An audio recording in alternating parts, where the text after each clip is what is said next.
Bismillahirrahmanirrahim. Assalamualaikum warahmatullahi wabarakatuh. Ibu dan Bapak guru hebat semuanya, selamat datang pada aksi nyata modul 1.4 tentang budaya positif. Dari saya, Umi Salama, CGP Angkatan 9 dari SMP Negeri Purworejo, Lampung Tengah. Adapun budaya positif yang sudah saya terapkan di sekolah saya yaitu menciptakan kegiatan dan pembiasaan-pembiasaan baik yang dapat membentuk karakter murid. Berikut ini adalah beberapa contoh kegiatan pembiasaan-pembiasaan yang sudah dilakukan di sekolah kami.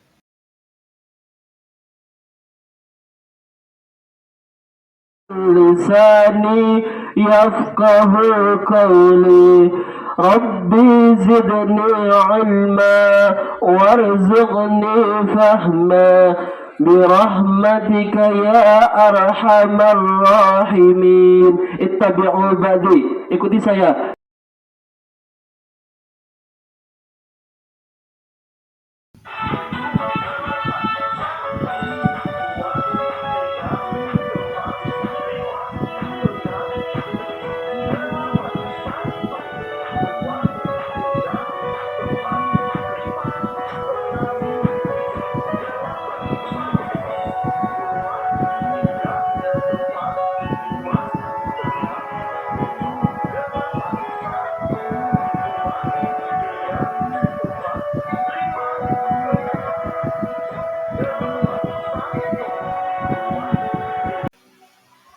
Berikut ini adalah dokumentasi kegiatan diseminasi tentang budaya positif di sekolah, di mana pada diseminasi ini saya berkolaborasi dengan rekan sesama CGP saya di sekolah, yaitu Bapak Waluyo SPD. Bapak dan Ibu hebat semuanya, inilah video dokumentasi kegiatan diseminasi kami. Assalamualaikum warahmatullahi wabarakatuh. Alhamdulillah, syahadu an la ilaha illallah wahdahu la syarikalah wa asyhadu anna Muhammadar Rasulullah. Amma ba'du. Kepada Bapak Ibu guru SMP Negeri Purworejo yang saya hormati, izinkan kami di sini berbagi yaitu kolaborasi aksi nyata modul 1.4 pendidikan guru penggerak angkatan 9 untuk berkaitan dengan aksi nyata yaitu disiplin positif atau budaya positif. Yang pertama, presenter pertama akan disampaikan atau materi pertama disampaikan oleh Ibu Umi Salama. Kepada Ibu Umi Salama dipersilakan. Baiklah, terima kasih Bapak Waluyo. Bismillahirrahmanirrahim. Assalamualaikum warahmatullahi wabarakatuh. Waalaikumsalam warahmatullahi wabarakatuh. Apa kabar Bapak Ibu semua? Baik. Sehat ya? Sudah siap nih menerima materi dari kami si CGP Angkatan 9? Siap. Oke, baik Bapak dan Ibu semua, izin saya berdiri di depan. Bukan berarti saya lebih dari Bapak Ibu, tidak. Justru saya berdiri di depan ini untuk menggali lagi apa yang Bapak Ibu miliki supaya kita bisa berkolaborasi bersama. Oke, Bapak dan Ibu semua, izinkan kami berdua, saya, Ibu Umi Salama dan Bapak Waluyo, dalam program guru penggerak angkatan 9 ini, kami harus memberikan sebuah aksi nyata. Aksi nyata apa yang sudah kami lakukan di sekolah dalam hal budaya positif.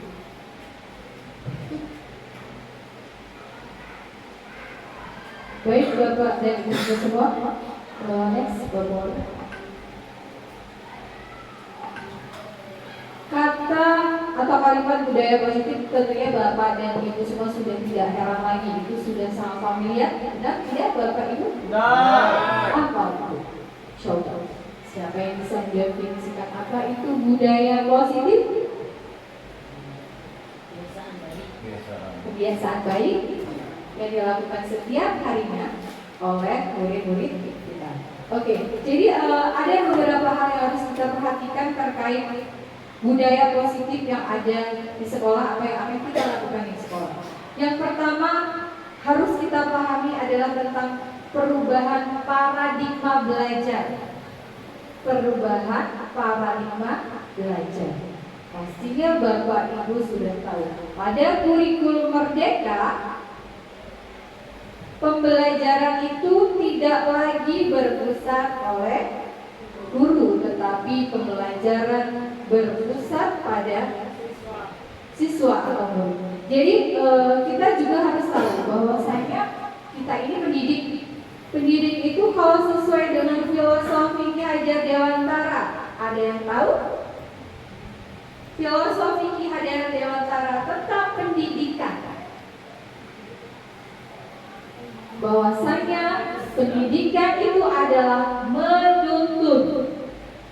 menuntun benih-benih yang memang sudah dimiliki oleh murid-murid kita sesuai dengan kodrat alam dan kodrat zamannya, sesuai dengan kodrat alam dan kodrat zaman. Maka pendidikan itu tidak boleh berdiri, tidak boleh berhenti sejenak. Pendidikan itu harus terus bergerak, harus terus berjalan mengikuti perkembangan zaman atau kodrat zaman. Nah, sebagai pendidik kita perlu menuntun peserta didik atau murid kita sehingga menjadi murid yang berbahagia setinggi-tingginya, baik itu sebagai individu maupun sebagai anggota masyarakat. Itu yang harus kita tekankan dulu sama diri kita sendiri sebagai pendidik, bahwasanya saat kita memberikan pembelajaran kita harus membuat anak itu bahagia dulu. Saat anak sudah bahagia, anak sudah nyaman, insya Allah pembelajaran yang akan kita berikan akan lebih mudah mereka pahami. Iya atau tidak? Coba Bapak Ibu. Ya. Kalau anak bahagia, kira-kira materi yang kita sampaikan akan mudah dicerna nggak sama guru? Ya. Iya. Terus ini semua tuh Bapak Guru hebat semua. Kita sudah masuk di sekolah penggerak tahun ke-3. Artinya Bapak Ibu semua sudah tahu bahwa saya pembelajaran itu harus berpusat pada siswa. Oke, itu paradigma belajar atau perubahan belajar yang harus kita ketahui dan harus kita lakukan. Selanjutnya, terkait dengan budaya positif itu ada juga yang harus kita perhatikan tidak kalah pentingnya, yaitu tentang disiplin positif.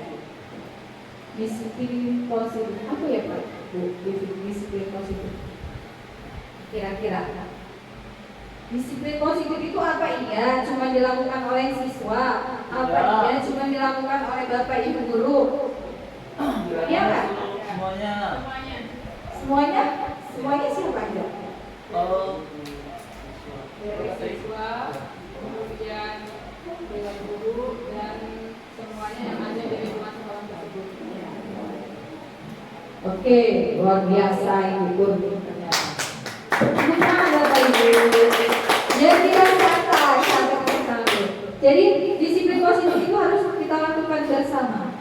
Nah, sekarang ini kita sebagai pendidik harus menyadari bahwasanya sebuah disiplin positif itu akan berjalan dengan lancar jika disiplin positif itu lahir dari dalam diri murid, bukan karena faktor hukuman, bukan karena faktor pengawasan. Benar gak Bapak Ibu? Coba kita bayangin yang terjadi saat ini di sekolah kita. Murid mau menggunakan seragam lengkap, rapi, baju dimasukkan saat apa? Saat upacara, saat diawasi guru. Itu artinya mereka belum melakukan budaya positif itu dari hati mereka sendiri. Jadi yang perlu kita gali sebagai pendidik itu adalah bagaimana memunculkan rasa disiplin dari dalam diri murid, sehingga tanpa pengawasan guru pun murid akan melakukan disiplin. PR buat kita ya Bapak. PR nggak? Baik. Nah, jadi ternyata disiplin itu harus lahir dari dalam diri kita sendiri atau murid itu sendiri. Saat murid sudah melakukan sebuah disiplin dari hati, ada guru nggak ada guru tetap saya masukin baju, ya kan? Ada guru atau nggak ada guru tetap saya berkata baik, tetap saya peduli lingkungan. Saat itu semua sudah ada di dalam diri murid, indah banget nggak Bapak Ibu? Indah nggak sekolah kita? Kita nggak perlu teriak-teriak, kita nggak perlu menghukum anak. Nyapu kamu nak, kamu udah buang sampah sembarangan, sapu ambilin, buang ke sampah, dibakar. Itu semua butuh proses yang sangat panjang. Jadi kita sebagai pendidik itu kita berikan contoh dulu. Kita berikan contoh yang baik-baik kepada murid kita, sehingga nantinya kalau murid sudah melihat contoh-contoh dari Bapak Ibu dan guru yang hebat ini, insya Allah murid kita pun akan melakukan hal yang sama. Itu disiplin positif. Jadi setiap disiplin positif itu sudah lahir dari dalam diri anak tersebut, dia lakukan setiap harinya, jadilah sebuah karakter. Sesuatu yang dilakukan setiap harinya terus menerus itu akan menjadi karakter dari murid kita. Iya nggak Bapak? Ya aja ya gurunya. Oke. Ya emang iya Bu. Emang iya dia. Baik. Jadi itu tentang disiplin positif. Jadi sebenarnya kalau di sekolah kita mungkin dari 100 siswa, 10 siswa dia sudah melakukan disiplin dari dalam diri dia sendiri. Mungkin yang banyak itu PR buat kita bagaimana kita bisa menimbulkan disiplin itu dari dalam diri mereka. Jadi kita nggak perlu teriak-teriak lagi ini. 1, 2, 3. Insya Allah nanti kedepannya kalau kita bisa berkolaborasi bersama-sama bisa kita. Insya Allah bisa. Yakin ya Bapak Ibu bisa? Bisa. Insya Allah bisa. Asal kita mau berkolaborasi bekerja sama satu dengan yang lain. Insya Allah bisa. Terus selain perubahan paradigma belajar, disiplin positif, ada juga tentang kebutuhan dasar. Coba di sini ada ibu IPS. Kebutuhan dasar manusia itu apa aja Bu? Ada berapa Bu? Ya Bu? Benar? Oke, kalau dari sudut pandang IPS.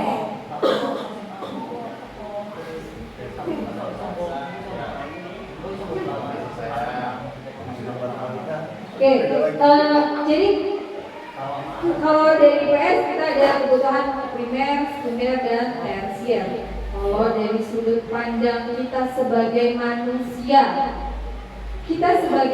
itu kita punya 5 kebutuhan dasar yang harus kita penuhi. Jika kelima kebutuhan dasar itu sudah terpenuhi, insya Allah manusia itu akan menjadi manusia yang baik-baik saja. Manusia yang tidak akan pernah melakukan, bukan tidak akan pernah ya, manusia yang akan berusaha tidak melakukan kesalahan. Walaupun namanya manusia tidak ada yang sempurna, tetapi mungkin dia akan lebih berusaha lebih kalem lagi untuk tidak melakukan sebuah kesalahan karena 5 kebutuhan dasar mereka itu sudah terpenuhi.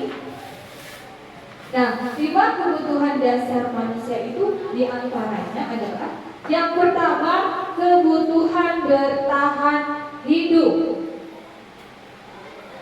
Kebutuhan bertahan hidup ini adalah kebutuhan fisiologis. Artinya tentang apa Bapak Ibu? Tentang makan, terus rumah, minum, kesehatan. Pintar kan Bapak Ibu? Jadi kalau kita, kebutuhan dasar kita tentang kebutuhan bertahan hidup itu sudah tercukupi, insya Allah aman gak kalau kita udah sehat, kita udah punya rumah, kita udah punya makan minum, aman gak Bapak Ibu? Nah, belum juga ya, baru salah satu itu ya Pak. Nanti kita lanjut sampai 5. Jadi pada dasarnya setiap murid, kalau kita kaitkan lagi sama murid nih, karena ini semua untuk murid. Kalau kita kaitkan lagi sama murid, saat murid kita melakukan sebuah kesalahan, itu pasti ada alasannya. Alasannya salah satu Mereka membuat kesalahan itu untuk memenuhi kebutuhan dasar mereka yang tidak terpenuhi. Iya apa enggak?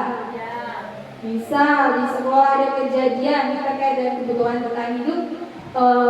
Bontotnya si Eka kemarin ada kelas 7 ya, yang mengambil bontot temannya. Itu artinya kebutuhan bertahan hidup dia itu belum terpenuhi di rumahnya. Jadi dia berusaha memenuhinya di sekolah dengan cara mengambil bekal temannya. Iya kan, kemarin terjadi kan sekolah kita? Iya. Itu jadi ternyata kalau anak bikin kesalahan itu pasti ada alasannya buat ibu. Nah, tugas kita sebagai guru, kita harus mencari tahu dulu, jangan langsung marah-marah. Kamu ambil bekal temannya, kenapa? Kamu gak makan? Orang kamu gak makan? Ya, kita tidak boleh seperti itu berat, tapi pelan-pelan kita berusaha memperbaiki. Jadi kalau anak melakukan kesalahan sampai dia itu ngambil bekal makan anak, artinya kebutuhan bertahan hidup dia tentang makan minum itu belum terpenuhi. Bisa jadi seperti itu ya, tapi bisa jadi ada penyakit, ada faktor lain. Tapi kemungkinan besar adalah karena kebutuhan bertahan hidup dia di rumah itu belum terpenuhi. Oke, satu poin itu jelas ya? Jelas ya. Kok alhamdulillahnya pada ruang kita ada contoh dari sekolah kemarin ya kebutuhan bertahan. Untuk kebutuhan dasar yang kedua adalah kasih sayang dan rasa diterima. Kebutuhan untuk diterima itu kebutuhan psikologis ya Bapak Ibu, psikologis. Jadi kita itu sebagai manusia, sebagai murid itu pengen disayang nggak? Pengen disayang sama teman, disayang sama bapak ibu guru, bisa diterima pada kelompok kecil ataupun kelompok besar, itu pengen banget ya. Nah, biasanya di sekolah itu pasti aja ada anak yang kurang bisa diterima oleh teman-temannya. Mungkin mereka itu sebenarnya anak itu merasa down banget, kenapa sih tidak diterima oleh teman-teman saya. Sementara murid itu harus punya kebutuhan yang dipenuhi, yaitu kasih sayang dan merasa diterima. Kita pelan-pelan berusaha memperbaiki apa yang ada di sekolah kita, insya Allah bisa. Jadi saat kita disayangi teman, kita disayangi guru, insya Allah pembelajaran yang mereka terima ya akan lebih mudah. Ya Bapak Ibu. Jadi kalau kita aja yang dewasa aja kalau disayang senang nggak Bu ya? Senang banget. Iya dong. Harus dong, kita harus mendapatkan kasih sayang dan kita juga harus saling menyayangi. Harus menerima siapapun teman kita, siapapun sahabat kita, kekurangan dan kelebihan itu harus kita terima. Karena itu tadi lagi-lagi manusia tidak ada yang pernah sempurna. Oke, yang ketiga tentang penguasaan atau kebutuhan atas pengakuan. Kebutuhan pengakuan atas kemampuan. Misal nih Bapak Ibu punya kemampuan, tapi teman-temannya malah bilang, ih apa sih? Kira-kira perasaannya gimana? Sebel. Karena kita udah berusaha mencapai sesuatu, kita udah berusaha melaksanakan sesuatu yang lebih baik dari sebelumnya, ternyata nggak ada pengakuan sama sekali dari teman. Ternyata kita butuhkan pengakuan. Walaupun katanya, yo boleh lihat tuh, tapi tetap saat kita mencapai sesuatu, kita butuh pengakuan dari orang lain. Iya apa enggak? Iya. Manusiawi kan? Iya, mungkin apresiasi atau apa. Jadi jangan merendahkan saat seseorang mencapai sesuatu.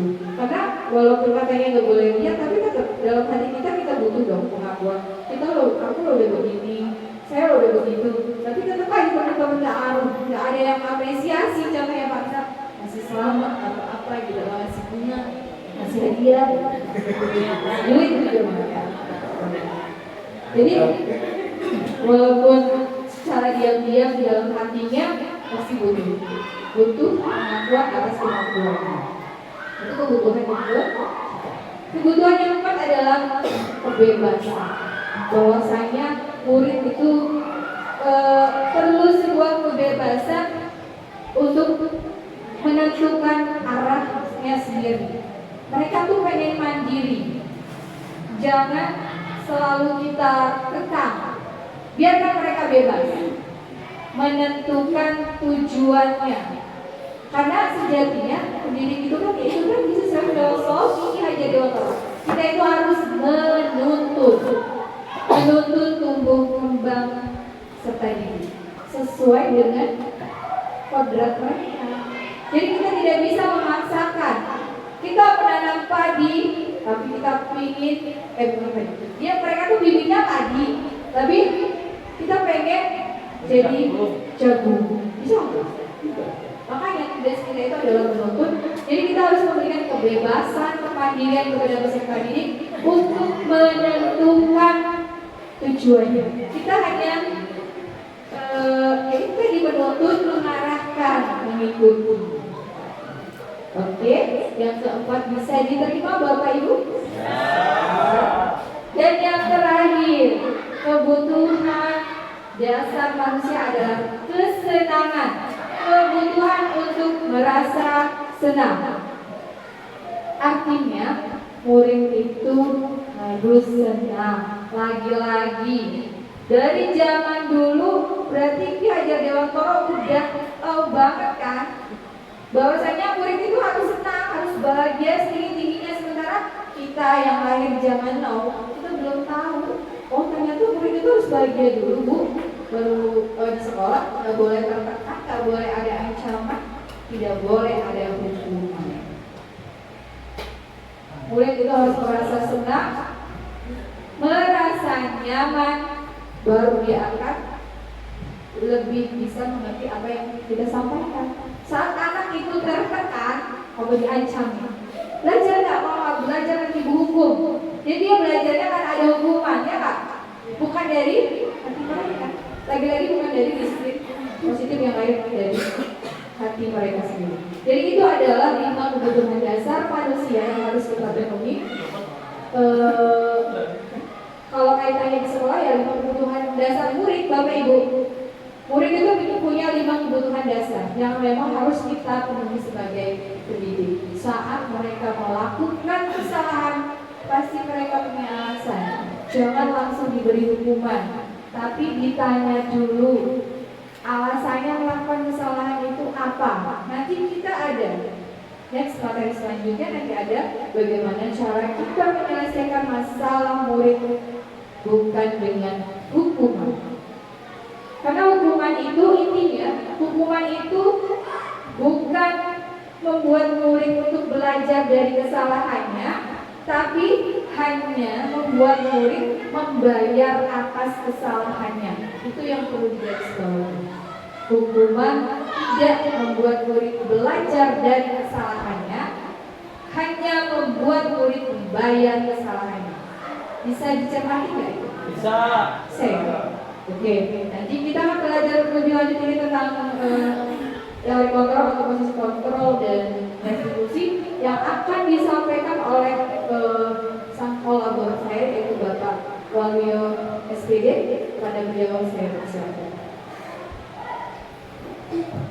Ya, terima kasih Ibu Misalama sebagai kolaborator ya, atau kolaborasi kami.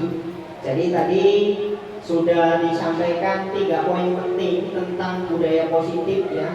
Yang pertama itu adalah perubahan paradigma, di mana saya ingin menggarisbawahi di dalam perubahan paradigma belajar itu intinya adalah bahwa kita harus berpusat kepada siswa, menuntun anak mencapai kodratnya, yaitu sebagai kodrat alam maupun kodrat zaman. Kemudian yang selanjutnya tadi yang disampaikan oleh Bu Umi yaitu berkaitan dengan budaya positif. Ya, jadi budaya positif itu banyak yang bisa kita kembangkan. Intinya adalah pembiasaan baik yang dapat kita lakukan sebagai upaya untuk menuntun anak memiliki budi pekerti yang baik. Kemudian yang terakhir itu adalah berkaitan dengan kebutuhan dasar. Tadi ada 5 kebutuhan dasar yang harus kita penuhi agar anak itu bisa mencapai kebahagiaan baik sebagai individu maupun sebagai anggota masyarakat. Yang selanjutnya, nah ini berkaitan dengan masih budaya positif, yaitu motivasi perilaku manusia. Nah di sini ada motivasi itu kan terbagi menjadi 2. Yang pertama itu adalah motivasi ekstrinsik, yaitu berasal dari luar. Kemudian yang kedua adalah motivasi intrinsik yang berasal dari dalam diri manusia. Kalau yang ekstrinsik itu ada 2 kemungkinan. Kenapa dia melakukan sesuatu? Dorongan yang membuat dia melakukan sesuatu itu ada 2 kemungkinan. Yang pertama adalah menghindari ketidaknyamanan atau hukuman. Jadi anak itu berangkat pagi tidak terlambat, bisa jadi karena tidak nyaman nanti kalau dihukum. Mungkin suruh lari-lari keliling lapangan dan sebagainya. Itu adalah motivasi ekstrinsik, yaitu menghindari ketidaknyamanan atau hukuman. Kemudian yang kedua, yaitu untuk mendapatkan imbalan atau hadiah. Nah ini masih kaitannya dengan motivasi ekstrinsik. Anak itu belajar dengan semangat karena ingin sesuatu. Contoh, misalkan anak itu mau mengikuti lomba, maka dia semangat belajarnya karena ada motivasi, yaitu ingin mendapatkan imbalan, penghargaan atau hadiah. Nah itu masih berkaitan dengan motivasi ekstrinsik, yaitu dorongan yang berasal dari luar. Yang kedua itu adalah motivasi intrinsik. Kalau intrinsik itu kaitannya adalah untuk menjadi orang yang ingin menghargai dirinya sendiri. Jadi kalau sudah dia datang dari dirinya sendiri, belajar karena keinginan diri sendiri, itu sebenarnya adalah menghargai dirinya sendiri. Kalau dia memang belum tahu dia mau belajar, berarti itu motivasi intrinsik atau upaya untuk menghargai diri sendiri dengan nilai-nilai yang mereka percaya. Misalkan saya ingin cerdas, ingin pintar dan seterusnya, dia mau bergerak belajar dengan sendirinya, berarti sudah timbul motivasi intrinsik, yaitu motivasi perilaku manusia. Intinya terbagi menjadi berapa Bapak Ibu? 2. Yaitu yang pertama adalah motivasi, yang kedua adalah kalau ekstrinsik ada 2 kemungkinan, karena dia takut dihukum atau tidak nyaman. Kemudian yang kedua ingin mendapatkan. Kalau internal atau intrinsik itu adalah motivasi untuk menghargai diri sendiri. Nah kalau sudah menghargai diri sendiri, anak itu akan lebih mudah, karena tanpa harus kita motivasi dorong ke sana ke sini, dia akan berjalan sendiri. Lanjut Bu. Ya, kemudian di situ posisi kontrol dulu. Nah ini ada posisi kontrol, tadi sudah dicuplik banyak berkaitan dengan posisi kontrol dari Ibu Umi Salamah. Ada penghukum, membuat merasa bersalah, kemudian bisa posisi kita sebagai teman, kemudian posisi kita sebagai pemantau atau sebagai manajer. Nah di sini saya ingin mencoba memberikan penjelasan tentang posisi kontrol dulu sebagai penghukum. Nah biasanya kalau posisi penghukum ini, pokoknya kata kuncinya pada saat anak itu melakukan kesalahan langsung dikasih hukuman. Oh kamu terlambat, kamu push up 10 kali. Itu posisi kontrol guru sebagai penghukum. Padahal apa? Anak itu memiliki kebebasan.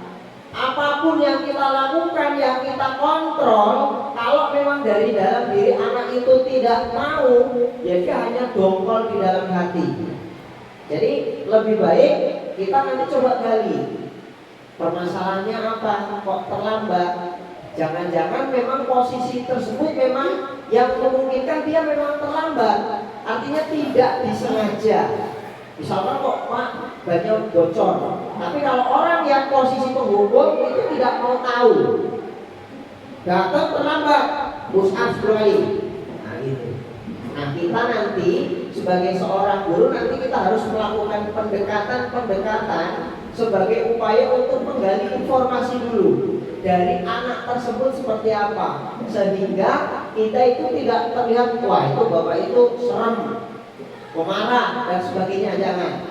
Nanti anak itu bisa melabeli kita sebagai seseorang yang maafnya umum buruk. Maka kita harus bisa melakukan pendekatan. Nah, pendekatan itu nanti yang masuk adalah di posisi sebagai manajer. Nanti ada yang membuat merasa bersalah.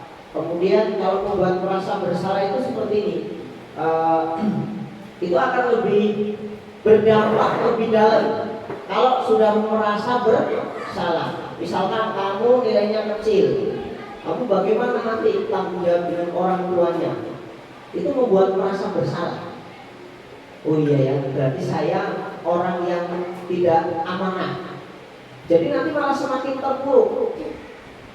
Maka kita sebagai seorang guru nanti harus paham posisi kontrol, sehingga kita betul-betul bisa menempatkan diri kita bagaimana supaya anak itu bisa mau bercerita, bukan dipaksa untuk bercerita.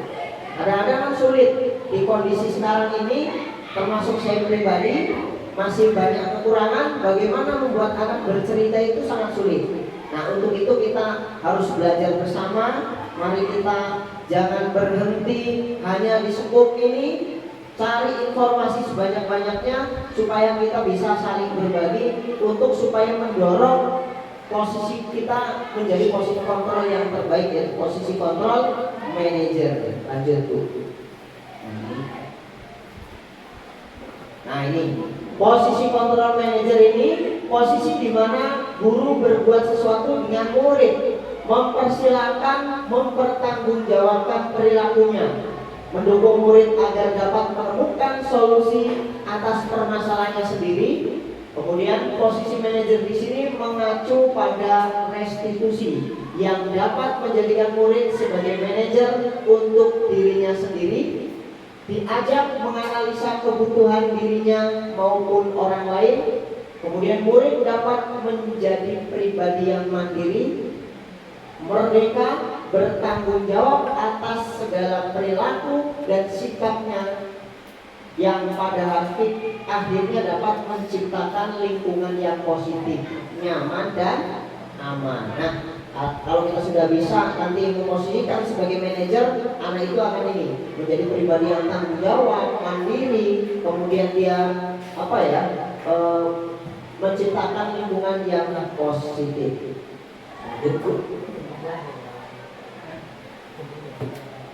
Nah, yang berikutnya adalah keyakinan kelas atau keyakinan sekolah.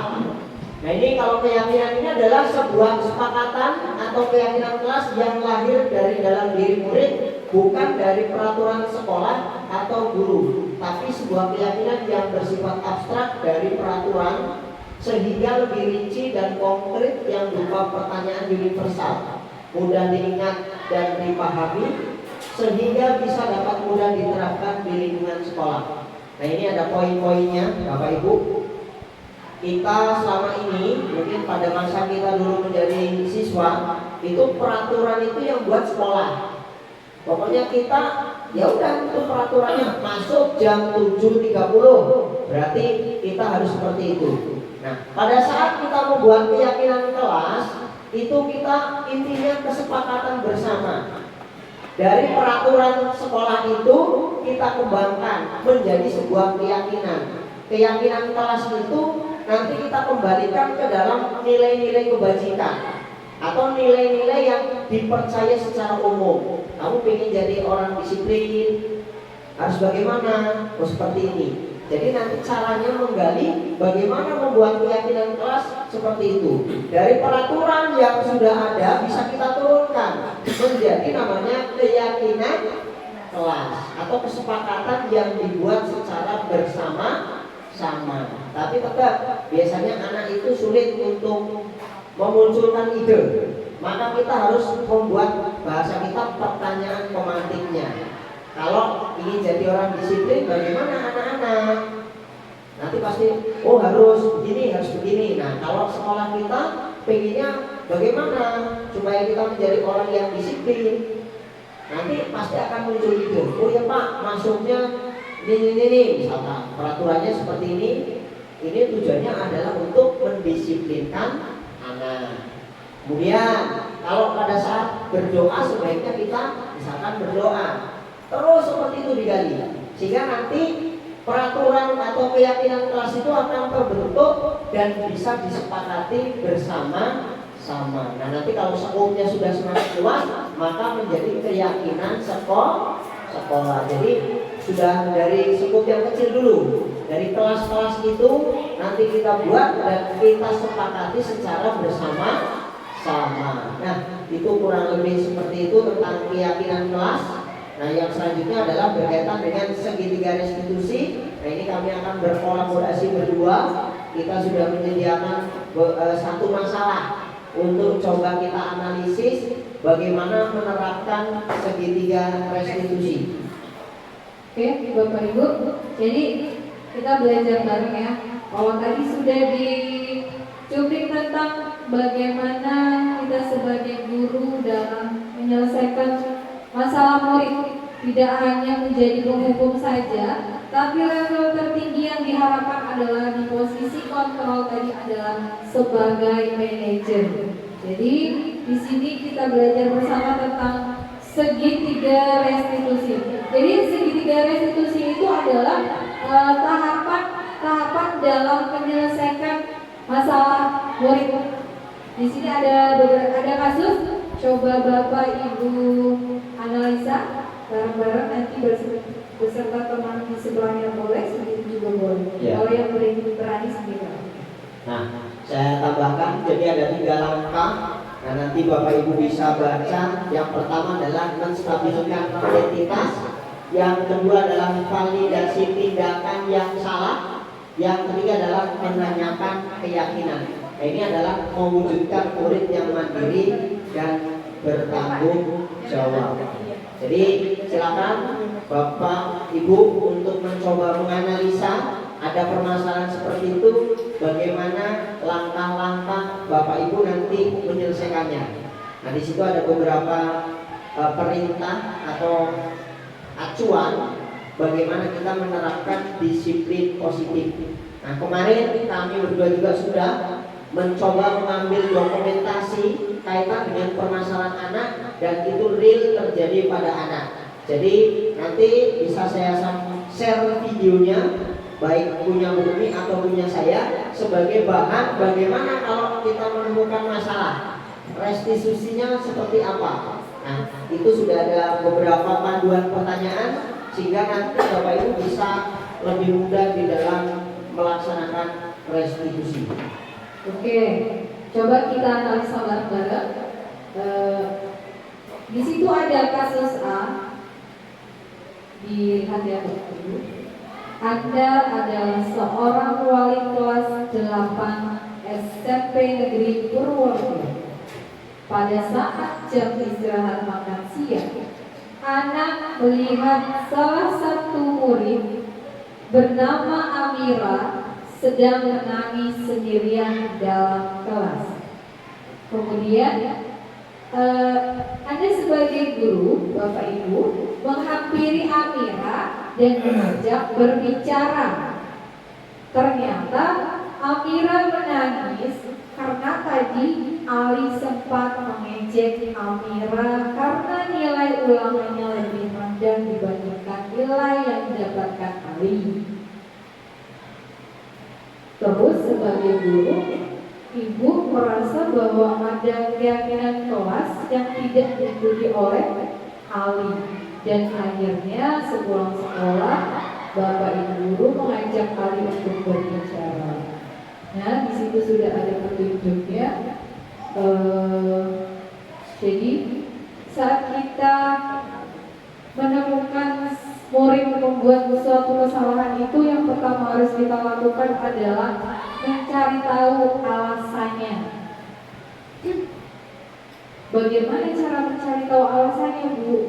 Dengan berikan pertanyaan-pertanyaan yaitu tentang menstabilkan identitas. Contoh pertanyaannya ada ya di kasus ya. Berbuat salah itu tidak apa-apa. Tidak ada manusia yang sempurna. Saya ingin mencari solusi dari permasalahan ini. Itu salah satu kalimat yang harus kita ajukan kepada murid kita saat kita menghadapi murid yang bermasalah. Nggak langsung kita menghukum Bapak Ibu. Ternyata ada tahap-tahapannya. Jadi kalau kita melakukan segitiga restitusi untuk menyelesaikan masalah murid, ternyata itu akhirnya akan lebih bahagia. Murid itu akan bisa menyelesaikan masalahnya sendiri dengan caranya sendiri. Kita juga tahu alasannya mereka. Kita tanya dulu alasannya apa. Kemudian pasti dia akan mengungkapkan. Nah, saat pertanyaan alasannya apa, kenapa kamu melakukan kesalahan ini, itu ada di posisi kita menstabilkan identitas mereka. Bahwa saya begini, oh kamu buat salah, gak apa-apa, ibu juga dulu pernah kok buat salah, tetapi jadi kita stabilkan dulu anak itu. Dia memang buat salah, gak langsung kita bilang kamu salah, kamu gak tahu peraturannya. Gak boleh seperti itu ternyata.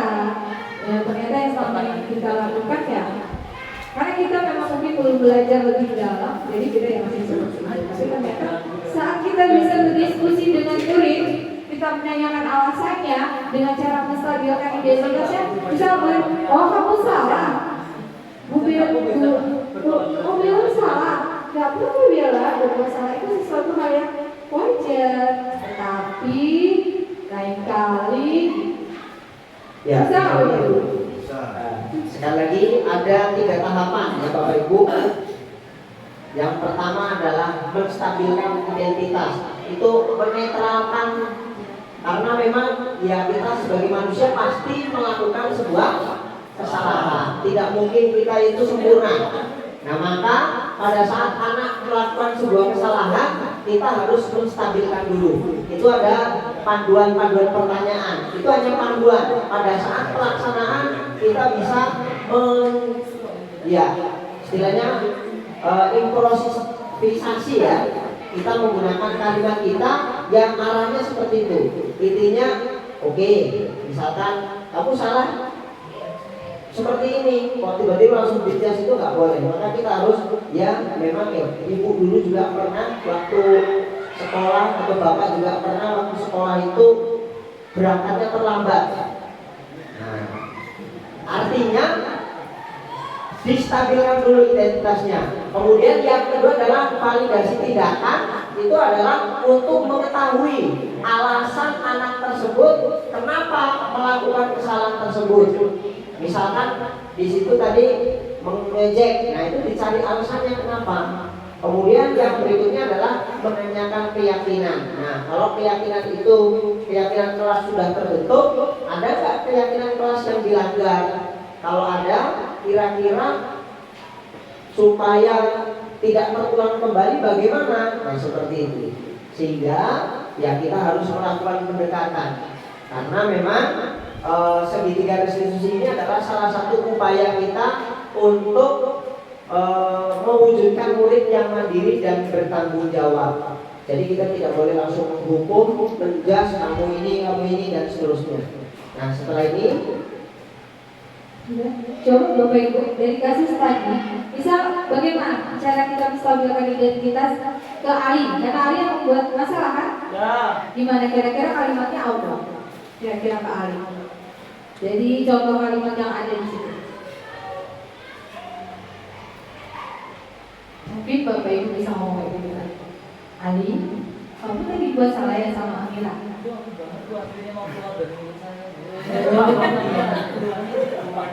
Oh ya, coba Bapak sampaikan. Sebenarnya pertanyaan ini sangat berkenaan dengan hati nurani saya. Ya, oh, enggak sih. Mana? Oke, I know. Jadi memang dari 5 posisi kontrol tadi, coba Bapak Ibu ada di posisi mana? Tadi kan 5 posisi kontrol, menghukum,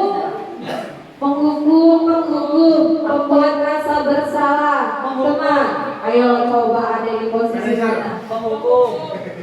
Penghukum? Iya. Kak, adakah yang merasa menjadi seorang manajer? Kalau Mbak BK teman ya Mbak? Ya, lebih ke teman karena guru BK. Kalau Pak Edo manajer kah? Belum. Bu Bella kayaknya ini karena hatinya lembut selembut sutra teman kayaknya. Kalau Bu Pipi? Pemantau. Jadi kalau di bagian pemantau ini banyak divisinya, harus banyak. Bukti absen sudah tidak hadir dan kecurangan bukti perasaan kesalahan. Kalau Kak Dewi? Saya penghukum, teman, sama manajer, Bu. Oh, Masya Allah, penghukum. Kadang ya jadi penghukum, kadang jadi teman, kadang ya manajer.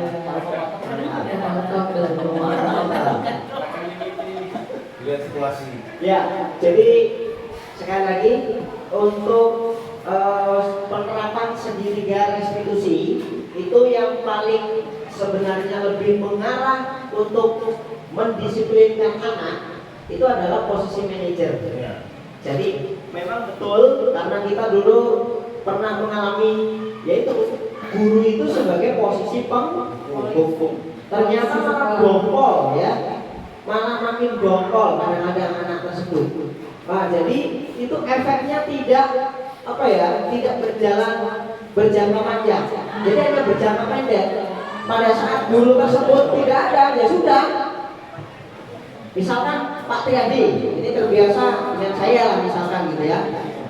Terbiasa datang begini. Kalau Pak Triadi dan saya nggak datang, ya sudah karena posisi penghukum itu. Sehingga nggak ada Pak Triadi, nggak ada Pak Waluyo, jadi aman. Maka yang paling penting nanti pada saat kita memposisikan kontrol itu sebagai manajer yang terbaik. Karena apa? Tadi manajer itu nanti berkaitan dengan penerapan segitiga restitusi. Ya, saya minta coba Bu Bella nanti menyampaikan tentang stabilkan identitas ya, menstabilkan identitas seperti apa supaya Ali itu ya terus stabil emosinya mungkin atau apanya gitu ya. Ya. Oke. Bismillahirrahmanirrahim. Saya coba untuk menerapkan segitiga restitusi pada tahapan menstabilkan identitas. Berdiri, biar kelihatan video kita lagi ngomong boleh. Kalau menurut saya di sini sebagai guru, apabila menemukan permasalahan seperti yang dihadapi oleh Ali dan Amira, yang akan saya sampaikan untuk menstabilkan identitasnya adalah saya akan sampaikan salah adalah salah satu proses belajar. Kalau tidak pernah salah, maka kita tidak akan pernah tahu mana yang benar. Maka tidak apa-apa jika melakukan kesalahan. Yang penting kita menyadari akan kesalahan kita tersebut dan kita berusaha untuk merubahnya. Masya Allah, luar biasa. Kasih tepukannya yang rame dong. Maka Ibu Peri sudah berbicara. Ya, jadi Bapak Ibu, sebenarnya mungkin sangat bertentangan dengan apa yang sudah terjadi di sekolah kita. Tapi andai ini bisa kita lakukan, ini akan sangat indah. Indah banget. Kita punya sekolah yang begitu indah, murid-muridnya begitu indah. Tapi itu butuh proses dan perjuangan serta kolaborasi kita semua. Nah, itu tadi untuk menstabilkan identitas. Selanjutnya, Saya minta Pak Sugi untuk yang kedua yaitu berkaitan dengan memvalidasi tindakan. Ada kalimatnya Pak. Kalimatnya. Bahasa Indonesia yang maksudkan biasanya berpuisi. Dengan istilah pantun itu. Ya, masalahnya saya harus baca dulu ini. Ya, jadi belum saya baca, tetapi saya yakin apa yang akan saya sampaikan ini tentunya rangkaian kalimatnya akan kalah dengan beberapa. Ya, itu pasti. sebentar saya akan baca dulu permasalahan yang ada. Kamu pasti punya alasan mengapa kamu melakukan hal tersebut. Betul. Jadi seandainya saya di posisi ini, ya barangkali kalimat itu yang akan saya sampaikan. Tetapi kalau saya sampaikan sama posisi dengan itu, nanti pikiran nyontek. Jadi ya yakin pikiran nyontek. Jadi pertama yang sudah disampaikan Ibu Bella tadi, ya saya sudah sepakat sekali. Kemudian yang keduanya tentunya ya kita menggiring siapa tadi ahli tersebut supaya tidak merasa bersalah sehingga betul-betul mau mengakui apa yang dilakukan dengan kalimat-kalimat penggiringan tadi. Ya mungkin dia akan jujur alasannya apa, mengapa melakukan hal tersebut, barangkali seperti itu dengan contoh kalimat ya nanti di live berikutnya. Terima kasih Bapak Ibu.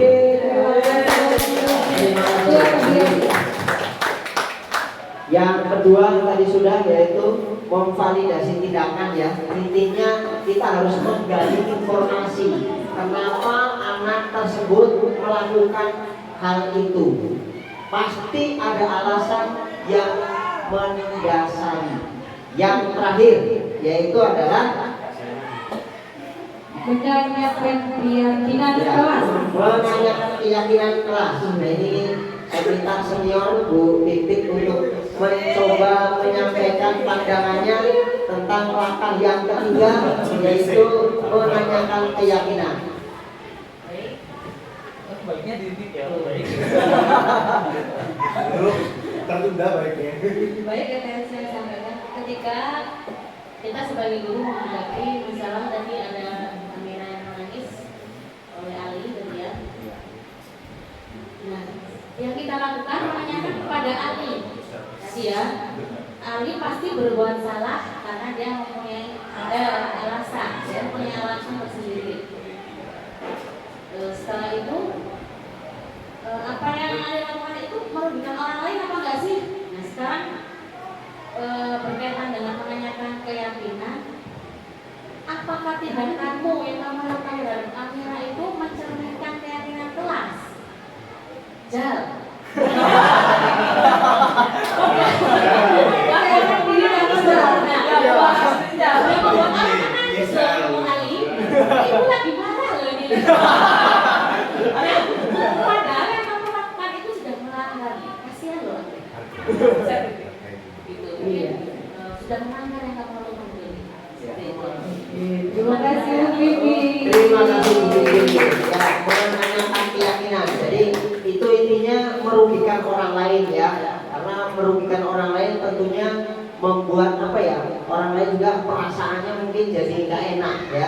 Artinya bisa bentuknya adalah apakah itu menghargai orang lain atau tidak, menjelekkan, mengejek, nah seperti itu. Itu adalah keyakinan yang jelas kita sepakati secara universal atau nilai-nilai kebaikan yang disepakati. Kamu setuju menghargai orang lain? Pasti kalau ditanya pasti setuju, karena memang salah satu nilai-nilai kebaikan adalah menghormati orang lain dan bagaimana menjaga perasaan orang lain yang memang ya seharusnya tidak kita lakukan ya Bapak Ibu. Ya terima kasih, tepuk tangan untuk kita bersama. Ya jadi itu tadi posisi sebagai manajer Bapak Ibu, menerapkan segitiga restitusi. Tapi kalau kita posisi penghukum, kontrol hukum ya tadi pokoknya ada kesalahan langsung dihukum. Kita tanpa ya nggak tahu pokoknya harusnya melakukan seperti ini. Pokoknya kamu pusat. Nah seperti itu ya. Tapi kalau restitusi harus kita tanya bagaimana kabarnya anak hari ini, sehat, dan seterusnya. Intinya kita buat posisi nyaman terlebih dahulu, baru kita masukkan restitusi atau langkah-langkah restitusi untuk menggali. Yang terakhir, kira-kira kalau seperti itu apa yang akan kamu lakukan terhadap Amira? Oh saya mau minta maaf kepada Amira karena saya sudah menjelekkan. Intinya kita harus mencari apa tindakan yang akan dia lakukan untuk ya konsekuensinya, bukan hukuman ya, tapi konsekuensinya. Oh saya akan minta maaf Pak dan saya tidak akan mengulanginya kembali. Seperti itu yang kita harapkan sehingga itu akan berdampak jangka panjang. Besok anak tersebut akan mengingat oh ya ini bentuk kita menghargai menghormati orang lain, salah satunya adalah ya itu tidak menjelekkan orang lain atau tidak menghina orang lain. Oke, Bapak Ibu, intinya itu tadi adalah saat kita menanyakan keyakinan kelas, artinya kita udah punya keyakinan kan di kelas kita masing-masing dan udah kita tempel. Jadi itu tanya, coba kira-kira kamu tahu nggak keyakinan apa yang sudah kamu langgar? Jadi kalau terkait kasusnya Ali, berarti tadi keyakinan kelasnya kira-kira kalimatnya seperti apa? Tadi udah disampaikan sama Paul ya. Kira-kira apa? Saling menghargai sesama teman. Ya Bapak Ibu, masuk nggak? Jadi itu intinya. Jadi posisi tertinggi yang seharusnya kita raih kita capai sebagai seorang guru adalah posisi manajer. Walaupun pada kenyataannya, pada aplikasinya, jika kita menemukan sebuah masalah saat posisi itu bisa turun. Jadi kalau manajer itu artinya dia udah menguasai 4 posisi di bawahnya. Bisa kita fleksibel turun, bisa. Gua harus selalu jadi manajer. Saat masalah itu bisa kita selesaikan hanya sebagai teman, bisa. Tapi jangan penghukum. Kita pelan-pelan untuk tidak menjadi penghukum ya. Oke, selanjutnya. Ya, sebelum ke yang berikutnya yaitu berkaitan dengan budaya positif. Jadi kalau posisi penghukum dan membuat rasa bersalah itu berkaitan dengan mendorong motivasi eksternal, yaitu untuk menghindari ketidaknyamanan atau hukuman. Kemudian yang kedua, posisi teman atau pemantau itu masih masuk, yaitu mendapatkan imbalan. Jadi masih posisi motivasi eksternal. Yang terakhir, manajer itulah yang menumbuhkan motivasi internal. Jadi kalau 5 posisi kontrol tadi, yang 4 itu masih motivasi eksternal atau ekstrinsik yang berasal dari luar. Tapi kalau manajer itu mendorong supaya anak itu memiliki motivasi intrinsik atau menghargai diri sendiri. Ya. Yang selanjutnya budaya positif, silakan Bu Umi Salamah untuk menyampaikan. Oke, jadi inti dari semua penjelasan itu tuh intinya adalah budaya positif. Jadi dalam mewujudkan pendidikan budi pekerti itu, kan kami berdua kemarin itu udah menyampaikan visi ya Bapak Ibu. Inti dari visi itu sama, yaitu menciptakan murid yang beriman, memiliki karakter dan akhlak mulia. Alangkah indahnya jika disiplin-disiplin positif itu sudah lahir dari murid-murid kita, dari dalam diri murid kita, kayaknya hari-hari kita nggak pernah marah-marah di sekolah. Ya, ya, kita bahagia banget di sekolah. Karena murid kita udah datang, saling ketemu guru, saling ada sampah dibuang ke tempatnya, ada tugas dikerjakan. Itu impian kita nggak sih Bapak Ibu? Impian. Jadi impian jangan sebatas hanya impian kalian. Ayo kita wujudkan. Setuju? Setuju. Setelah Bapak Ibu kita kolaborasi semuanya, saling peduli akan sesama, kita wujudkan sekolah impian siswa yang kita inginkan. Kan semuanya pengen punya anak baik, berkarakter, beranak mulia, kan? Insya Allah. Karena kita di sini sedang menanam benih-benih yang mudah-mudahan benih-benih ini nantinya bisa kita panen, ya? Kita bisa panen di akhirat, insya Allah. Oke, Bapak Ibu. Jadi inti dari semua ini adalah tentang budaya positif yang harusnya terjadi di sekolah, walaupun belum, tapi sepertinya ada sedikit budaya-budaya positif kita yang memang sudah kita lakukan di sekolah, kita saksikan bersama. Ya. Lanjut. Jadi untuk budaya positif itu kita harus menciptakan kegiatan-kegiatan pembiasaan murid yang dapat menebalkan akhlak dan karakter murid. Dan alhamdulillah sebenarnya kalau di sekolah kita itu sudah banyak, tetapi sekali lagi kita butuh kolaborasi semua pihak. Bukan hanya orang tertentu yang bergerak, bukan hanya orang tertentu yang menggerakkan, tetapi kita harus tergerak, bergerak bersama dan menggerakkan yang ada di lingkungan sekolah. Ya, yang pertama adalah pembiasaan. Ya, jadi kemarin kita sudah membuat program ya Bapak Ibu, yaitu program namanya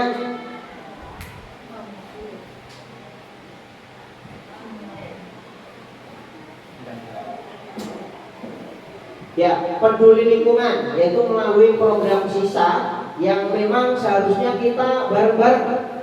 Karena kalau hanya bergerak saya dengan Bu Umi kolaborasi membuat program sisa atau simpan sampah tentunya tidak akan maksimal. Maka kami membutuhkan semua warga masyarakat sekolah ya, warga sekolah untuk peduli lingkungan, yaitu menjaga kebersihan lingkungan. Kemudian yang kedua adalah, nah ini videonya sebenarnya ada, nggak tahu ini untuk yang budaya 5S. Ini senyum, salam, sapa, sopan, santun adalah pembiasaan nilai-nilai kebajikan, adab dan sopan santun. Jadi ini belum semua ternyata, belum semua. Bagaimana kita ini menerapkan program budaya 5S ini? Ya kita mulai dari diri kita. Kalau kita maaf, saya pribadi belum bisa melaksanakan maksimal mungkin, nah itu perlu kita upayakan. Bagaimana supaya anak salaman sebelum masuk ke kelas, harusnya memang kita berangkat terlebih dahulu. Kita bersiap menyambut anak di pintu kelas untuk supaya anak itu masuk ke ruang kelas, kita ucapkan selamat, kita doakan sehingga nanti pada saat pelaksanaan di kelas akan lebih baik. Kemudian yang berikutnya adalah pembiasaan ngaji pagi bersama. Jadi yang programnya namanya Kagangapa, kegiatan agama ngaji pagi.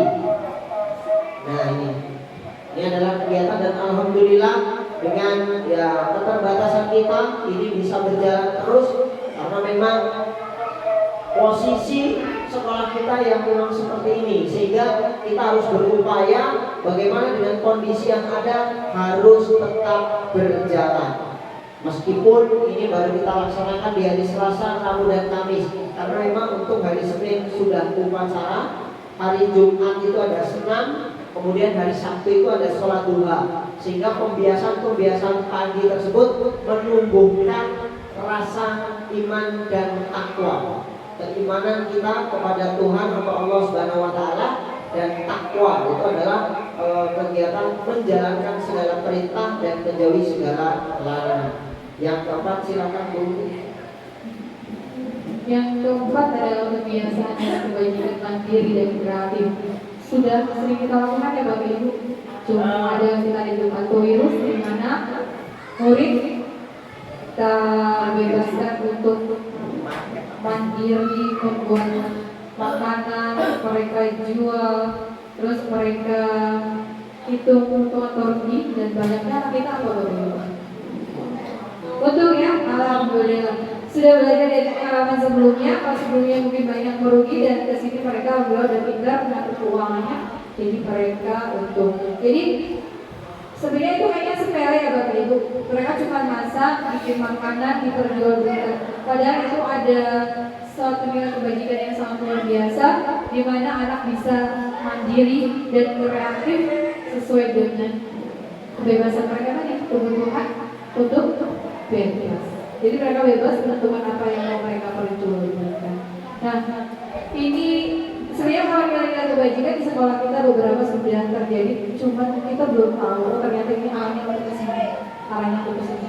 Apapun yang kita lakukan di sekolah itu tujuannya hanya satu, pembentukan karakter siswa. Jadi kita buat semaksimal mungkin secara berkelanjutan kebiasaan baik kepada murid kita dalam bentuk kegiatan atau kebiasaan yang harapannya adalah kebiasaan itu akan menjadi sebuah karakter.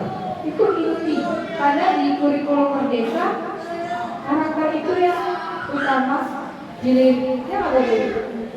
Karena memang saat ini dengan adanya perkembangan teknologi yang sangat luar biasa, ternyata karakter anak itu sangatlah kita perlukan. Nah, apakah penanaman atau pembiasaan karakter ini hanya kita lakukan di sekolah? Bisa kita sudah melakukannya ya di sekolah, pembiasaan setiap hari secara terus-menerus atau berkelanjutan, tetapi di rumah itu tidak, mereka itu tidak ada yang mengingatkan untuk melakukan itu. Kira-kira itu akan gimana Bapak Ibu? Orang tua tidak mendukung. Berarti itu perlu apa dengan orang tua? Murid, supaya kebiasaan yang sudah dilaksanakan di sekolah juga dilaksanakan di rumah mereka. Kira-kira kita perlu apa di sana? Wali murid.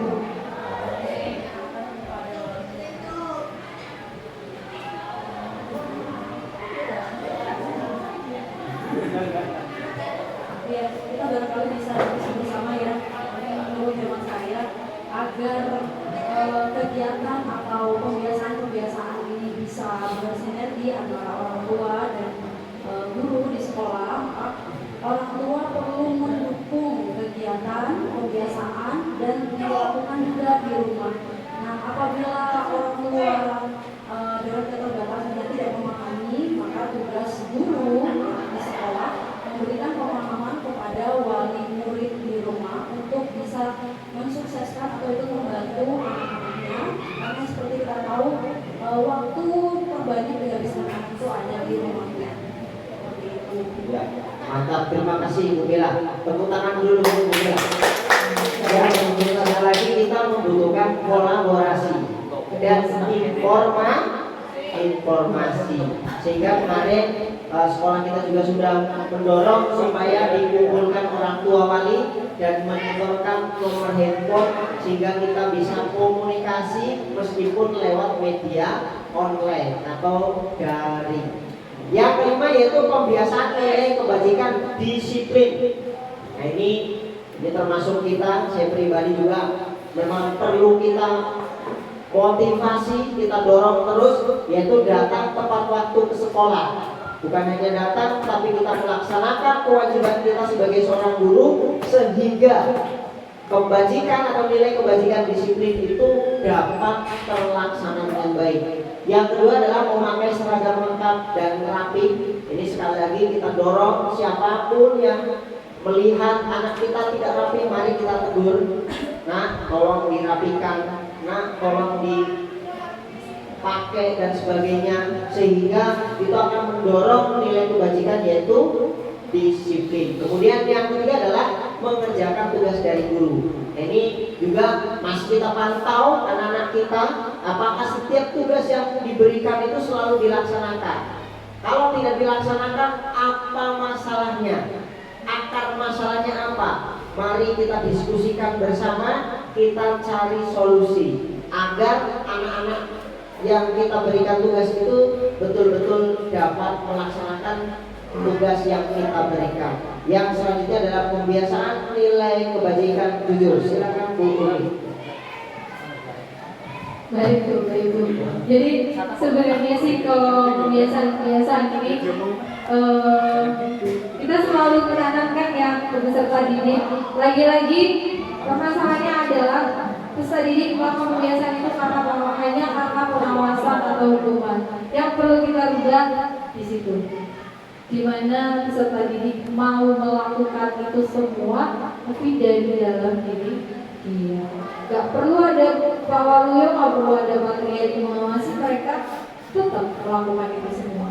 Itu bagaimana caranya ya Bapak Ibu kita bisa seperti itu? Saya kira ada ide nggak dari Bapak Ibu? Misal begini Pak, dari Pak Aceh. Bagaimana menumbuhkan nilai disiplin atau kebiasaan itu dari peserta didik, dari diri sendiri? Gitu. Oke, terima kasih atas waktunya. Saya mencoba memberi semacam diskusi kita lah ya, kita forum-forum diskusi. Seperti tadi disampaikan oleh para pemateri ini yang Masya Allah luar biasa, ada semacam jadi dalam hati kita itu merasa keresahan selama ini. bagaimana sih agar anak itu bisa disiplin tapi muncul dari dalam diri sendiri. Memang itu sebuah impian siapa saja. Namun kita sadar untuk hal itu sangat berat sekali dan memerlukan waktu yang sangat panjang dan perlu juga kolaborasi antara siswa, pihak guru dan orang tua. Nah mungkin salah satu caranya diantaranya adalah dengan kita khususnya sekolah ini ya harus punya program pembiasaan yang memang itu sudah di semacam kayak terjadwalkan. Jadi pembiasaan sekolah A, B, C dan seterusnya, dan itu dilaksanakan oleh semua jajaran guru, siswa. Kemudian yang kedua adalah contoh perilaku. Nah, misalnya kita sering menyampaikan bolos, jangan bolos, jangan terlambat. Maka contoh yang paling bagus adalah kita memberikan contoh dulu. Jadi contoh itu kalau ada pepatah begini, satu kali contoh itu lebih baik daripada 1000 perintah. Kita woro-woro berkali-kali tapi kita nggak pernah. Anak itu paling berkata beneng, beneng, macamnya gitu ya. Maka yang kedua itu tadi adalah guru bisa memberikan contoh dari apa yang sudah diprogramkan oleh sekolah dengan apa tadi itu pembiasaan-pembiasaan itu tadi memberi contoh. Nah, kalian sudah dibuatkan piket. Ayo kita piket. Bagaimana guru itu ambil satu lah contoh, kasih contoh. Walaupun tidak setiap hari, minimal kita pernah. Jadi anak pernah lihat, ya Pak Kahim, bukai nyapu dan sebagainya. Tapi sekali lagi itu bukan pekerjaan yang gampang, tapi itu membutuhkan waktu yang sangat luar biasa dan kesadaran. Walaupun tidak setiap hari, nggak apa-apa yang sudah pernah. Jangan sampai nanti siswa di belakang berundel perintahnya aku tapi orang tahu dan sebagainya. Mungkin itu masukan dari saya ya, sederhana ini. Masya Allah luar biasa. Kita berikan tepuk tangan.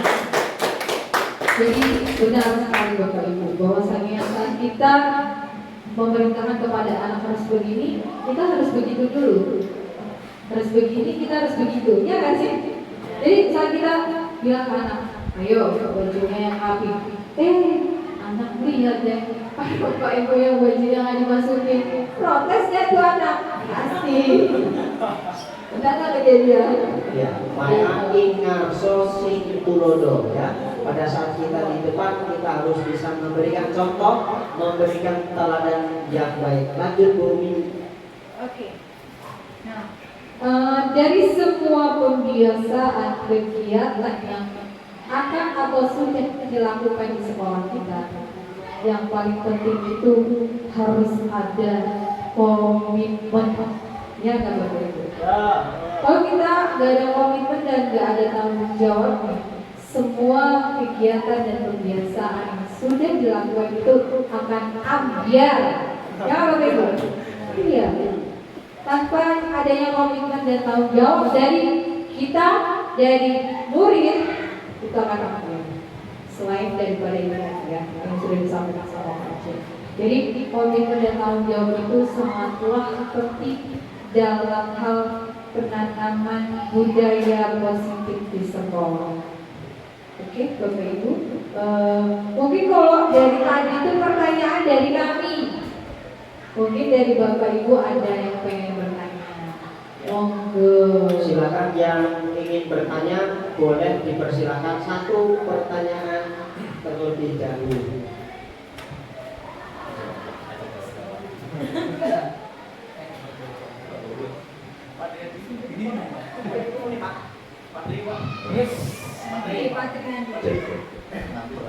Ya, terima kasih untuk pemateri. Sebelumnya saya mohon maaf kalau pemateri berdua itu sambil berdiri, saya tak sambil duduk saja. Karena kalau saya kadung berdiri, takutnya nanti jelas kalau saya tidak berdiri, pingin cepat pulang. Jadi sambil duduk saja. Untuk yang kertas ini tadi kasus segitiga restitusi. Di situ ada ilustrasi yang tadi Ali berbuat salah terhadap Amira. Nah kemudian tahapannya Yang pertama adalah menstabilkan identitas dengan contoh pertanyaan berbuat salah itu tidak apa-apa. Itu untuk menstabilkan. Tahap yang kedua, validasi tindakan yang salah dengan contoh kalimat kamu pasti punya alasan mengapa melakukan hal tersebut. Yang ketiga, menanyakan keyakinan. Nah, terus pada akhirnya kita seorang guru atau pendidik itu hanya menginginkan siswa tersebut atau ahli itu hanya ingin harapan kita hanya ahli supaya menyadari kesalahannya atau ahli bertanggung jawab atas kesalahan yang dilakukan terhadap kehamilan. Terima kasih. Ya, terima kasih. Jadi dua-duanya Pak, menyadari atas kesalahannya, kemudian bertanggung jawab terhadap apa yang dia perbuat. Jadi kan itu kalimat-kalimat berikutnya itu kan berlanjut. Artinya pada saat sudah memvalidasi tindakan, kemudian menstabilkan identitas, validasi tindakan, kemudian menanyakan keyakinan. Nah kemudian tindakannya apa? Berarti itu bentuk tanggung jawab anak yang sudah melakukan, ya maafnya ngomong, kesalahan. Tanggung jawabnya apa? Oh iya Pak, saya salah. Saya sudah menghina orang lain. Tentunya kalau saya pribadi dihina juga, saya tidak akan senang bahasanya seperti itu. Terus tindakannya apa? Nah itu yang kita lakukan untuk upaya pendekatan sehingga salah satu menyadari kesalahan, bertanggung jawab terhadap apa yang diperbuat. Silakan ditambahkan Bu Ibu. Oke, saya tambahkan. Jadi sebelum kita memanggil Ali untuk ngobrol, kita juga kan sudah menanyakan ke Amira. Alasannya dia menangis karena Ali mengejek. Nah terus Bapak Ibu Guru juga harus menanyakan ke Amira, kira-kira kamu untuk membuat kamu tidak menangis lagi atau berhenti sakit hati karena kata-kata Ali itu apa yang harus Ali lakukan? Pasti Amira bilang, saya mau Ali itu minta maaf Bu sama saya, dan nggak mulai lagi. Tuh dari Amira. Nah dari informasi dari Amira itu nanti kita bisa lakukan ke Ali. Jadi di tahapan validasi tindakan yang salah, selain kita menanyakan alasan anak melakukan, kita juga di situ berbicara kepada anak. Nah, kamu, oh ternyata alasan kamu melakukan kesalahan ini, pasti alasannya itu tadi untuk memenuhi kebutuhan dasarnya si Ali ada yang tidak terpenuhi. Mungkin dia kurang bahagia di rumah, jadi dengan mengejek Amira dia akan mendapatkan kebahagiaan. Itu salah satunya. Jadi setelah menanyakan alasan dan tidak tahu alasannya, kita tanya sama Ali, kira-kira menurutmu untuk bisa memperbaiki kesalahan kamu harus melakukan apa? Jadi solusinya itu bukan dari kita, tapi dari murid tersebut. Karena di level manajer tadi itu, guru itu hanya fasilitasi. Jadi murid yang berbuat salah, kita stabilkan, kita tanyakan kira-kira solusinya dari dia apa untuk memperbaiki kesalahan. Kemudian setelah dia memberikan solusi, kita kaitkan dengan keyakinan kelas yang ada, bahwasanya kita punya keyakinan kelas, kita harus menghargai antar sesama. Itu sih Pak. Apakah sudah puas dengan jawaban tadi? Ya, terima kasih. Satu lagi pertanyaan, dipersilakan sebelum kita tutup sesi ini. Akhirnya coach dari belum tanya dia belum Pak. Ada di buku berat ini. Oh, berat banget itu. Apa diungkapin ini? Das, ini video aku nih. Jangan dong.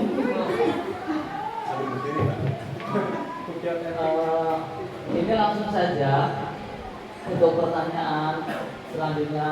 Itu tuh masih ada kaitannya dengan punya Pak Sugi. Punya Pak Sugi.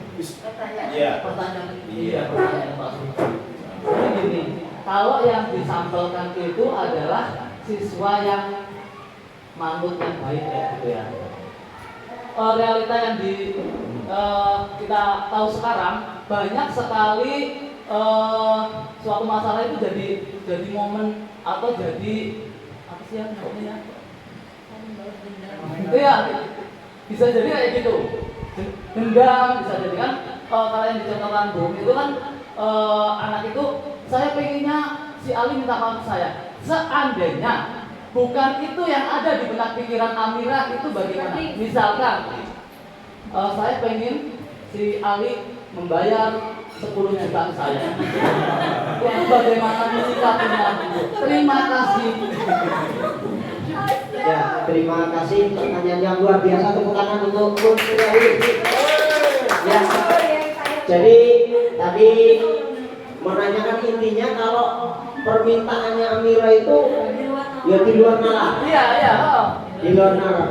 Tentunya kita kan sebagai guru nggak boleh sempit akal, kita harus banyak akal. Artinya kita juga selain menggali tentang penyebab Amira itu kenapa menangis dan sebagainya, dan kira-kira harapan kamu seperti apa, kalau sudah tidak masuk akal, kita akan stabilkan lagi. Stabilkan artinya restitusi ini tidak hanya berlaku kepada si Ali, tapi juga kepada si Amira. Berarti Amira ini berarti nanti bisa jadi malah salah lagi kan, seperti itu. Maka sekali lagi kita stabilkan identitas, kemudian validasi lagi. Loh, kamu alasannya apa? Kenapa kok kamu minta bayaran 10 juta? Dasarnya apa? Kamu kok pengen seperti itu? Apakah ada sesuatu yang merugikan sampai 10 juta? Ada nggak cara lain yang bisa kamu inginkan supaya minimal kamu nggak punya rasa dendam? Intinya seperti itu. Jadi kita restitusinya berbalik lagi, dua arah, sehingga dia juga akan menyadari bahwa apa yang dia inginkan itu mungkin berlebihan dan harusnya tidak seperti itu. Silakan Bu. Kan saya bilang kalau Mas Riyadi belum bertanya itu nggak seru, aja pertanyaannya itu agak gimana? Tapi cocok sih. Kemudian pertanyaan oh iya, saya rekam apa ini bagus kok. Jadi benar kata Pak Wahyu tadi bahwa restitusi itu tidak hanya bisa kita lakukan pada si pembuat masalah. Jika si korban pun setelah kita ajak diskusi itu ternyata menimbulkan masalah, ya kita restitusi juga. Dan kembali lagi kita di sekolah itu memang benar-benar harus membuat sebuah keyakinan sekolah. Di mana keyakinan itu bukan sekolah yang membuat, bukan guru yang membuat, tetapi muncul dari ide siswa. Kalau sudah muncul dari diri mereka, bisa mereka bilang, ayo coba keyakinan apa kira-kira, harus menghargai Bu antar teman, gitu. Terus tadi kalau datang nggak boleh telat, artinya keyakinan apa yang harus kita lakukan? Oh berarti datang tepat waktu Bu, kan seperti itu kan? Nanti kalau sudah muncul ya tadi sih. Namanya udah dari hati udah muncul dari hati mereka, ya insya Allah mereka akan bertanggung jawab dengan apa yang mereka ucapkan. Jadi mungkin yang perlu digarisbawahi adalah keyakinan kelas kita itu harus benar-benar ada, keyakinan sekolah itu harus benar-benar ada, yang dibuat dari dalam diri siswa, ide siswa, baru kita sempurnakan saja kalimatnya. Mungkin kalau dari siswa kalimatnya masih pasif, kita sempurnakan menjadi kalimat-kalimat mengenai keyakinan. Itu sih Bapak Riyadi. Kalau kurang puas boleh ditanyakan lagi. Bagaimana Bapak Ibu? Sudah cukup ya? Cukup. Sekali lagi kami mengucapkan terima kasih atas kerjasama perhatian Bapak Ibu sekalian, dan kami juga mohon maaf di dalam menyampaikan materi kemudian berdiskusi mungkin menggunakan bahasa yang tidak berkenan. Sekali lagi kami mohon maaf, ini keterbatasan kami, kekurangan kami, tentunya yang harus kami upayakan untuk diperbaiki dan diperbaiki. Saya rasa itu, silakan ditutup Bu Umi, tadi saya membuka. Oke, terima kasih untuk Bapak Ibu semua atas waktunya, ilmunya, sharingnya. Nah ini yang saya lakukan. Saya sengaja berdiri di depan itu bukan berarti saya tahu. Saya pengen lebih tahu apa yang Bapak Ibu miliki pengalamannya. Pasti lebih wow daripada saya. Dan alhamdulillah terbukti. Insya Allah semua sharingnya, ilmunya, pendapatnya, dan pertanyaannya itu sangat membantu buat kami berdua untuk memperbaiki lagi. Dan intinya satu, budaya positif ini memang pelan-pelan harus kita lakukan di sekolah kita. Kita perlu kerja sama, kolaborasi, komitmen, dan tanggung jawab. Terima kasih untuk Bapak Ibu semua. Saya mohon maaf kalau banyak kesalahan.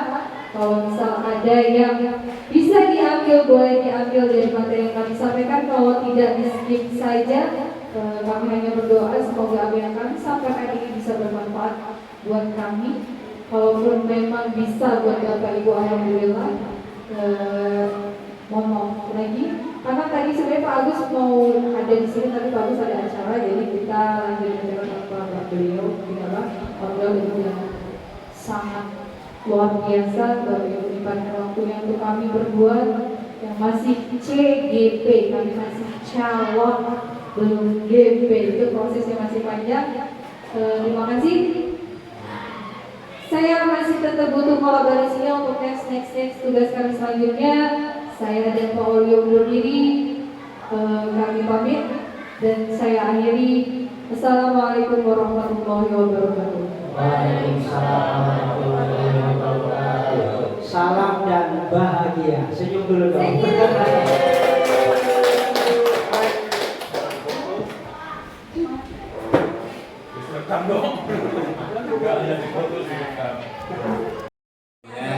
Saya akan sampaikan salah adalah salah satu proses belajar. Kalau tidak pernah salah, maka kita tidak akan pernah tahu mana yang benar. Maka tidak apa-apa jika seperti tadi disampaikan oleh para pemateri ini akan kesalahan kita tersebut biasa, dan kita berusaha untuk ada semacam Masya Allah, biasa. Kasih dukungannya yang rame dong. keresahan saya akan selama sampaikan ini. Salah adalah Bagaimana salah sih satu proses agar belajar. anak itu bisa Kalau disiplin tidak tapi pernah salah, muncul maka dari kita dalam tidak diri akan pernah sendiri. tahu mana yang Memang benar. itu sebuah Maka impian tidak siapa apa-apa saja. jika melakukan kesalahan. Namun kita Yang sadar penting kita untuk hal menyadari itu sangat akan berat kesalahan sekali kita dan tersebut memerlukan dan waktu kita yang berusaha sangat untuk panjang mengubahnya. dan perlu juga kolaborasi Masya antara Allah, siswa biasa. Kasih yang guru dan dukungannya orang yang tua. rame dong. Nah mungkin salah satu Saya akan caranya sampaikan diantaranya salah adalah salah dengan satu kita proses belajar. Kalau tidak pernah khususnya salah, sekolah maka ini kita tidak harus akan punya pernah tahu program mana yang benar. program pembiasaan Maka yang tidak memang apa-apa itu jika sudah melakukan di kesalahan. semacam kayak Yang penting kita terjadwalkan. menyadari Jadi akan kesalahan pembiasaan kita sekolah tersebut A, dan B, kita C dan berusaha untuk seterusnya mengubahnya. dan itu dilaksanakan Masya Allah, biasa. Kasih dukungannya yang rame dong. Kemudian yang kedua Saya akan adalah sampaikan contoh perilaku. salah adalah salah satu proses belajar. Misalnya Kalau kita tidak sering pernah salah, menyampaikan, maka kita tidak akan pernah bolos. tahu mana yang benar. Jangan Maka bolos, tidak apa-apa jangan jika terlambat. kesalahan. Maka yang penting kita menyadari contoh yang paling akan kesalahan kita bagus tersebut adalah dan kita berusaha memberikan untuk contoh dulu. mengubahnya. Jadi contoh itu Masya kalau ada Allah, ketepatan biasa. satu kali Kasih contoh itu lebih dukungannya baik yang rame daripada dong. 1000 perintah. Saya akan sampaikan Kita woro-woro salah berkali-kali adalah tapi salah kita satu nggak proses pernah. belajar. Anak itu paling Kalau berkata, tidak pernah salah, "Benek." maka kita tidak akan pernah tahu mana yang benar. Itu kayak gitu ya. Maka tidak Maka apa-apa yang jika kedua itu tadi adalah kesalahan. Yang penting kita menyadari guru bisa akan memberikan kesalahan kita contoh tersebut dan dari kita apa yang berusaha sudah untuk mengubahnya. diprogramkan oleh sekolah. Masya Allah, biasa. Kasih dukungannya yang rame dong. Kalian sudah dibuatkan Saya akan tiket. sampaikan Ayo salah kita tiket. adalah salah satu proses Bagaimana guru itu belajar. ambil sapu? Kalau tidak pernah salah, maka kita tidak akan Walaupun tidak pernah setiap tahu hari, mana yang benar. minimal kita Maka pernah. tidak apa-apa Jadi anak jika pernah melihat, melakukan oh ya kesalahan. Pak, Yang kami penting baik, kita aku, dan menyadari sebagainya. akan kesalahan kita Tapi sekali tersebut lagi dan itu kita bukan berusaha kerjanya untuk saya, bukan mengubahnya. kerjanya gampang. Masya Allah, biasa. Kasih Walaupun dukungannya tidak yang setiap rame hari, dong. tidak pernah. Saya akan Jangan sampai sampaikan nanti siswa salah di adalah belakang juga salah satu proses perintahnya aku, belajar. tapi orang tahu. Kalau tidak pernah salah, Mungkin maka itu kita masukan tidak dari akan saya ya, tahu yang, mana yang benar. Maka sederhana tidak ini. apa-apa jika melakukan kesalahan. Masya Allah, luar biasa.